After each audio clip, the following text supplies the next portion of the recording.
प्यारे विद्यार्थियों, आइए आज करते हैं simple equation chapter number 4 of 7th class mathematics. देखिए, सिंपल इक्वेशन समझने से पहले आपको इक्वेशन समझना होगा कि इक्वेशन क्या होती है। इक्वेशन हैव इक्वल साइन, कि जिसमें इक्वल का साइन हो वो क्या है, इक्वेशन है। मतलब इक्वल का साइन होने से क्या मतलब है कि एक लेफ्ट हैंड साइड और एक राइट हैंड साइड, और दोनों के बीच में क्या आएगा, इक्वल का। तो ये क्या कहलाती है, इक्वेशन कहलाती है। हैव इक्वलिटी साइन या इक्वल साइन। आइए अब करते हैं एक्सरसाइज 4.1 का फर्स्ट पार्ट या फर्स्ट क्वेश्चन। फर्स्ट क्वेश्चन में क्या क्या दिया गया है, सीरियल नंबर दिया गया है और उसके बाद इक्वेशन दी गई है और फिर वैल्यूज दी गई हैं और सेटिस्फिकेशन दिया गया है कि whether the equation is satisfied और नॉट। तो मैं सीधा यस और नो लिख रहा हूं। सेटिस्फाइड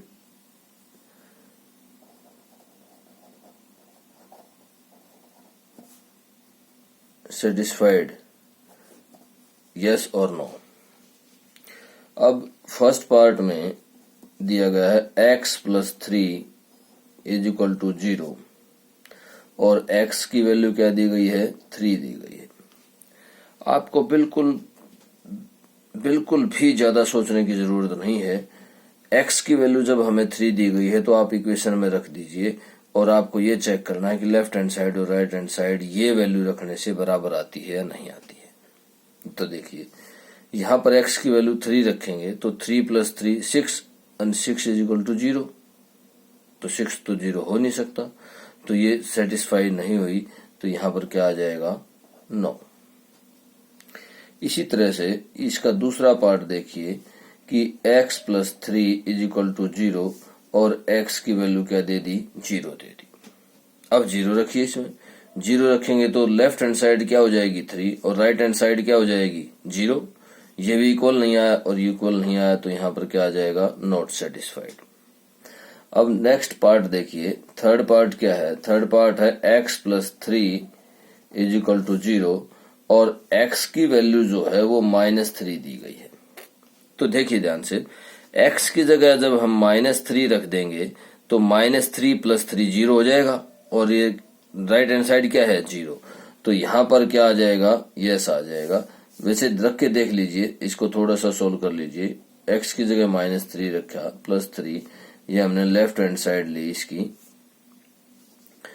तो क्या आ जाएगा, -3 प्लस 3 और ये किसके बराबर आएगा, 0 के, और ये क्या है, राइट हैंड साइड के बराबर है और राइट हैंड साइड के बराबर है। तो x minus 3 is a solution of x plus 3 is equal to 0।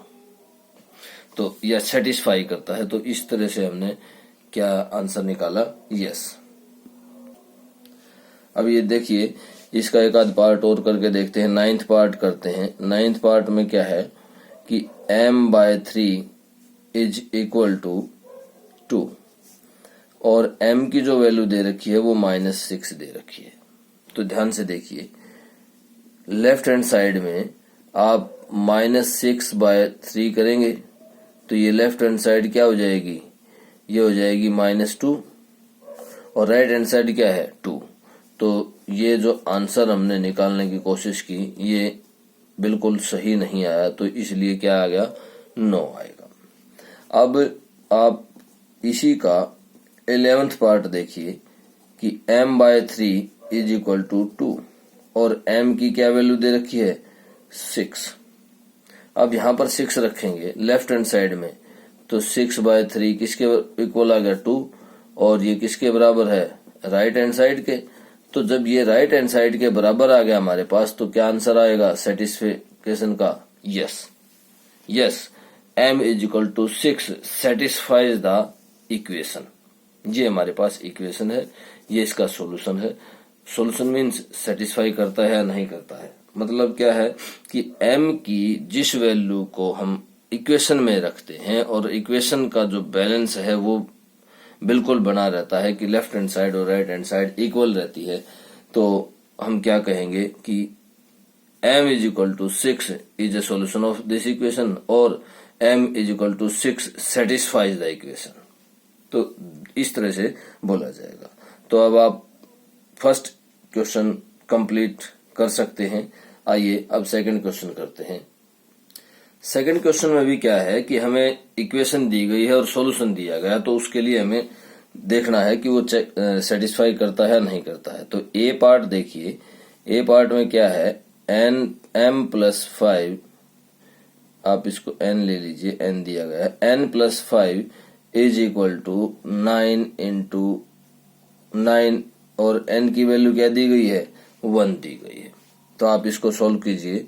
कैसे सोल्व करेंगे, हम लेफ्ट हैंड साइड लेते हैं, लेफ्ट हैंड साइड लेंगे तो n की वैल्यू क्या दी गई है, 1, 1 + 5 इज इक्वल टू 6, परंतु ये किसके इक्वल नहीं आया, राइट हैंड साइड के इक्वल नहीं आया, और राइट हैंड साइड के इक्वल नहीं आया तो क्या करेंगे कि नॉट सेटिस्फाइड या नो सॉल्यूशन, या n is equal to 1 is not a solution of given equation. आप ये भी लिख सकते हैं यहाँ पर कि n is equal to 1 is not a solution of equation n+5 is equal to 19। तो आप ये लाइन भी लिख सकते हैं। तो इसी तरह से हम इसका ई पार्ट करेंगे। ई पार्ट क्या है, 4p-3 इज इक्वल टू 13, और p की क्या वैल्यू दी गई है, देखिए p की वैल्यू दी गई है -4। रखिए, इसमें लेफ्ट हैंड साइड में रखिए, लेफ्ट हैंड साइड में 4 इंटू -4 -3, हमें जो p की वैल्यू थी वो हमने p की जगह रख दी -4, तो ये कितना हो जाएगा, -16 -3 और कितना आएगा, -19, पर ये राइट हैंड साइड के इक्वल नहीं आया। तो इसका आंसर क्या आ जाएगा कि p is equal to -4 is not a solution, कि ये सॉल्यूशन नहीं है। अब इसी का f पार्ट करते हैं। f पार्ट में भी क्या दे रखा है, 4p-3 इज इक्वल टू 13, और p की क्या वैल्यू दे रखी है, p इज इक्वल टू 0। अब यहां पर हमें वही प्रोसेस अपनानी है। p की वैल्यू 0 हम लेफ्ट हैंड साइड में पुट करेंगे, तो 4 इंटू 0 -3, और ये क्या आ जाएगा, ये 0 हो जाएगा और क्या आएगा आंसर, -3, और ये किसके इक्वल नहीं आया, राइट हैंड साइड की। तो इसमें क्या है, नो सॉल्यूशन।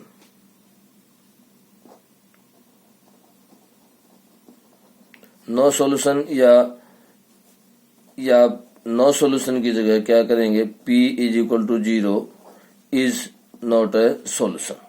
तो इस तरह से आप f पार्ट कंप्लीट करेंगे, सेकंड क्वेश्चन कंप्लीट करेंगे। अब आइए थर्ड क्वेश्चन करते हैं। थर्ड क्वेश्चन में क्या है, हमें ट्रायल और एरर मेथड यूज करना है। देखिए ट्रायल और एरर मेथड क्या होता है, आप इसको हिंदी में तुक्के मार मेथड भी बोल सकते हैं, कि हमें तुक्के लगा के देखने हैं कि हाँ कौन सा तुक्का फिट बैठता है।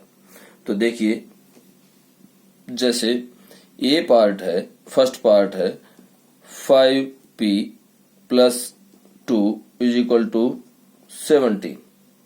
अब यहां पर हमें तुक्के मारने हैं, ट्राई करके देखना है, एरर आएगा, एरर को हमें रिमूव करना है। कैसे, हम p की वैल्यू 0 रखते हैं। p अगर 0 हो गया तो ये सारा 0 + 2, रिजल्ट क्या है लेफ्ट हैंड साइड का 2, लेकिन वो तो राइट हैंड साइड के बराबर नहीं है, तो ये हमारा तुक्का फेल हो गया। ये हमने जो ट्राई किया, ट्रायल मेथड यूज किया, ये हम फेल हो गए यहाँ पर। अब यहाँ पर 1 रखी, 5 into 1 5 + 2 7, but not equal to right hand side, तो p इज इक्वल टू 1 भी हमारा तुक्का फेल है। 2 रखिए p की जगह। p की जगह अगर जब हम 2 रखते हैं तो 5 दूनी 10, 5 into 2 10, 10 plus 2 12, but not equal to right hand side. हमने p की जगह क्या रखा, 0 रख के देखा हमने, p की जगह 1 रख के देखा, p की जगह 2 रख के देखा, पर क्या है, क्या आया हमारे पास, लेफ्ट हैंड साइड जो है ना वो राइट हैंड साइड के इक्वल नहीं आई। तो ये तीनों जो है वो फेल हो गए। यहां पर हमारा तुक्का फेल हो गया कि हमने 0 रखा, फिर 1 रखा, फिर 2 रखा। अब हम रखते हैं p की वैल्यू 3। p की वैल्यू अगर इसमें 3 रखते हैं तो क्या आ जाएगा, 5 इंटू 3 प्लस 2, ये लेफ्ट हैंड साइड, और क्या होगा 5 इंटू 3 15, 15 प्लस 2 17, और ये किसके इक्वल आ गया, राइट हैंड साइड के। तो यहां पर हमने तुक्का लगाया तो क्या करेंगे, p is equal to 3 is a solution, कि ये इसका सोल्यूशन है और हमारा तुक्का फिट बैठ गया। इसी तरह से इसका दूसरा पार्ट है। दूसरे पार्ट में क्या दिया हुआ है, 3m minus 14 is equal to 4। यहां पर देखिए हम फिर तुक्के लगा के देखते हैं। हम 0 रखेंगे तो 3 इंटू 0 0, और माइनस 14 और ये 14 नहीं आया। उसके बाद 1 रखते हैं यहाँ पर तो 3 आ जाएगा, ये तो 3 आ जाएगा, 3 माइनस 14, ये भी नहीं आया। 4 रखते हैं या 3 रखते हैं, चलो या 2 रखते हैं, 3 इंटू 2 6, 6 माइनस 14 नहीं। 3 रखते हैं, 3 इंटू 3 9, 9 माइनस 14 कितना आएगा, 5, 9 से भी नहीं आया। अब आप यहां पर क्या रखेंगे, m की वैल्यू 4, तो 3 इंटू 4 12, 12 माइनस 14 4, वो भी नहीं आया। अब 5 रखिए, 5 रखिए यहां पर, 5 इंटू 3 15, 15 माइनस 14 4 नहीं आया।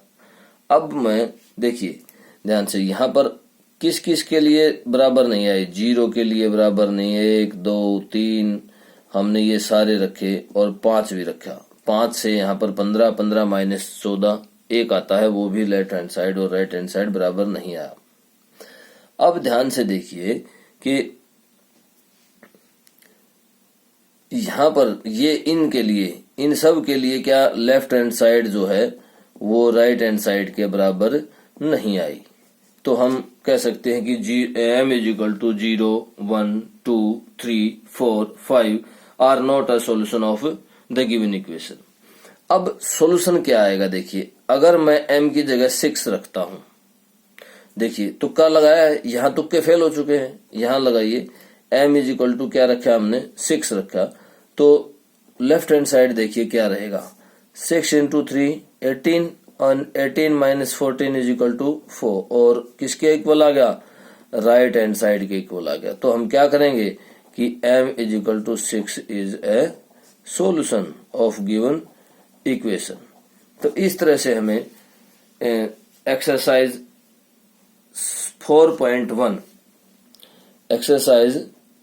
4.1 का फर्स्ट क्वेश्चन, सेकंड क्वेश्चन और थर्ड क्वेश्चन कंप्लीट करना है। Okay, thank you.